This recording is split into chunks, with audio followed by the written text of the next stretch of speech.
பாஜகவுடன் கூட்டணி வைக்காவிட்டால் என்ஆர் காங்கிரஸ் காணாமல் போய்விடும் என்றும் முதலமைச்சர் ரங்கசாமி இருக்குமிடம் தெரியாமல் போய்விடுவார் என்றும் புதுச்சேரி முன்னாள் முதலமைச்சர் நாராயணசாமி விமர்சித்துள்ளார். பாஜகவை எதிர்த்து தேர்தலை சந்திக்க புதுச்சேரி முதலமைச்சர் ரங்கசாமிக்கு முதுகெலும்பு கிடையாது என்றும் அவர் கடுமையாக தாக்கி பேசியுள்ளார்.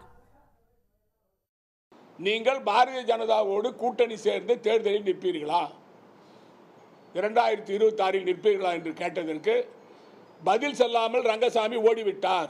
அப்பொழுது ரங்கசாமி பாரதிய ஜனதா கூட்டணியில் 2026 தேர்தலில் நிற்பதற்கு ரங்கசாமிக்கு விருப்பம் இல்லையா? அவர் எந்த கூட்டணியில் நிற்கப் போகிறார்? நான் என்னுடைய கணக்குப்படி திரு ரங்கசாமி அவர்கள் பாரதிய ஜனதாவில் கூட்டணியில் சேரவில்லை என்றால் அவருடைய கட்சி காணாமல் போய்விடும். ரங்கசாமி அவர்கள் இருக்குமிடம் தெரியாமல் போய்விடுவார்.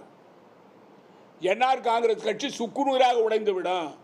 ரங்கசாமி அவர்களுக்கு பாரதிய ஜனதாவை எதிர்த்து தேர்தலில் நிற்பதற்கு முதுகெலும்பு கிடையாது. உடனுக்குடன் செய்திகளை தெரிந்து கொள்ள சன் நியூஸ் பெல் ஐகானை கிளிக் பண்ணுங்க.